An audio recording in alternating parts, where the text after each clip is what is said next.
Hey everyone, I am Nate and welcome to Hyper.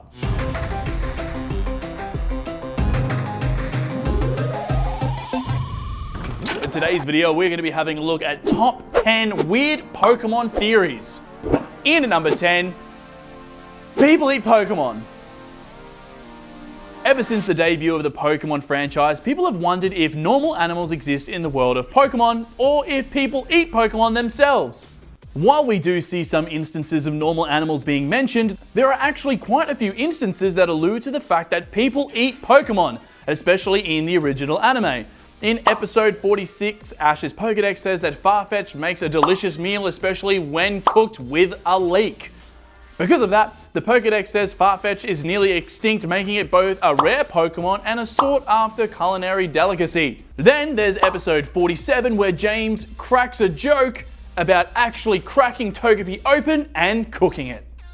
In at number 9 is Gengars are the shadows of Clefables. If you look at Clefable and Gengar, their body shapes are almost identical, with the one major difference being that Clefable has swirly hair while Gengar has spiky hair. There's also the fact that Clefable is a normal type and Gengar is a ghost type, meaning that neither of them can hit each other with stab attacks, since they'd be immune to each other. Almost like trying to hit your own shadow, right? Additionally, through beta artwork, Clefable and Gengar have been confirmed to be some of the earliest designed Pokemon. So, are these just a bunch of coincidences, or is there some fact behind this theory? In at number 8 is that you're the rival in Sun and Moon. Typically, Pokemon players have always associated the word rival with jerk. In Pokemon Sun and Moon, however, the rival Hau is the total opposite of that. Hau is a nice, cheerful boy. He gives you presents. When defeated in battle, he is gracious and tells you that he had fun. Nothing about Hau screams jerk, and it's this fact that leads to the fan theory that you, the player, are in fact the rival. Other facts that seem to support this theory are that at the beginning of the game, Hau picks the Pokemon weak to yours, and he also carries a Pikachu, a Pokemon that players associated with the main character. Also, you always seem to be one step ahead of Hau, clearing trials and battles before he does, which falls into the similar pattern of the red-blue rival defeating gyms first. So, does that mean we're the bad guys? In at number 7 is Ash never grows old. Ash set out on his Pokemon adventure at only 10 years old, proclaiming his dream to catch 'em all. Ash has featured in several games and anime, but the thing is, he never seems to age, being permanently stuck at 10 years old. There are a few theories floating around as to why this is the case. A popular but dark theory is that Ash is stuck in a coma, and so the entire series he's featured in are merely happening in his dreams. Another theory suggests that his ageless state is a result of encountering the legendary Pokemon Ho-Oh in the first episode of the anime. The Pokédex entry for Ho-Oh says, anyone seeing Ho-Oh is promised eternal happiness. So, maybe eternal happiness for Ash is being on a permanent Pokemon journey as a 10-year-old boy. In at number 6 is the legendary dogs are reincarnated from the original EEVEELUTIONS. The 3 legendary beasts, Raikou, Suicune, and Entei, are said to have died when the Burning Tower burned down and it became impossible to escape. In Johto folklore, it is said that they were resurrected by Ho-Oh when it flew over the burnt tower. In the legend, it was 3 nameless Pokemon who had died inside the building, and one fan theory is that these Pokemon were the original EEVEELUTIONS, Vaporeon, Jolteon, and Flareon. The similarities of the evolutions to the legendary beasts also furthers the theory, being the same types. Another theory says that the legendary beasts were regular animals before being resurrected. What do you think? In at number 5 is Missing No. Missing No, an abbreviation of missing number, is a glitch first found in the red and blue versions of the game, but it also appears in Pokemon Yellow. There are several theories surrounding this corrupted Pokemon, perhaps the most common being that Missing No was a Pokemon that the developers created but didn't pan out, and they never removed it entirely from the game's code.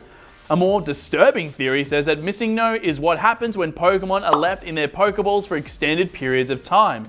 Since Pokemon can be transferred and stored electronically, it is assumed that Pokemon are either made up or have the ability to be translated into data. Therefore, the theory is that a Pokemon left in its Pokeball too long will have its data corrupted and will become a Missing No. In at number 4 is Arcanine was supposed to be a legendary Pokemon. Because it is the goodest boy. Possibly the goodest boy in the entire Pokemon franchise, Arcanine has always been a fan favorite. You might even say that this good boy is legendary. Well, that's exactly what the original Pokédex calls him. At this point in the Pokemon franchise, the only legendary Pokemon excluding Mew and Mewtwo were the legendary birds Articuno, Zapdos, and Moltres. Yet the game specifically refers to this doggo as legendary. The anime only added fuel to the fire, airing an episode which shows a stone slab containing engravings of legendary Pokemon. Aside from the 3 birds, who do you think is on the slab? Arcanine. In at number 3 is that CUBONE and Kangaskhan are related. At first glance, you might think that the CUBONE and Kangaskhan don't look too similar. However, years of fan theories have suggested that the two Pokemon may have more in common than you think. According to the Pokédex entries, CUBONE wears the skull of his mother after she passes away, and Kangaskhan's babies leave the pouch when it is 3 years old. But what if the mother Kangaskhan passed away before its baby reached 3 years old? And struck with grief, the baby adorned its mother's skull and mutated into a completely different Pokemon. A CUBONE perhaps? While the theory has never been confirmed, there are a lot of coincidences throughout the series that could hint towards a connection. For example, CUBONE and Kangaskhan have started to consistently appear in the wild in the same locations throughout multiple generations.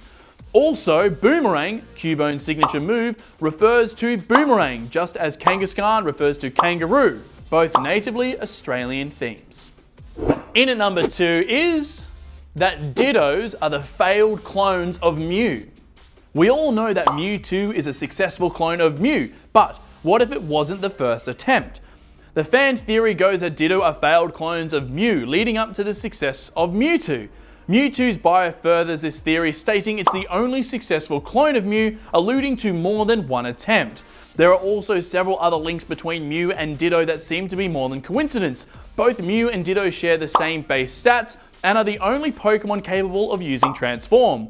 Ditto is also found extensively on Cinnabar Island, where it is implied that Mewtwo was created. So, is there any truth behind this theory?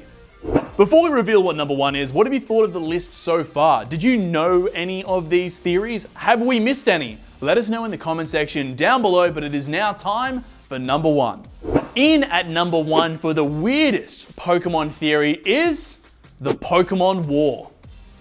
If you've played Pokemon Red or Blue, you probably noticed Red's absence of a father figure, as well as the fact that it appears Blue, Red's rival, also doesn't have parents.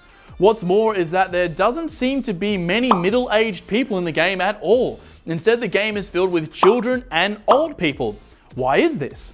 Well, the theory goes that there was a war in the Kanto region where the first games are set, which resulted in this strange lack of adults. This theory is furthered by the fact that gym leader Lieutenant Sarge says that his electric Pokemon saved him during the war.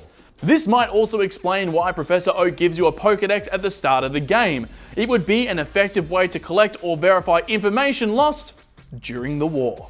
That is it for this video. If you enjoyed it, please make sure you like, as well as subscribe and check out some of our other videos. I'm Nate, this is Hype Hub, and we'll see you all next time.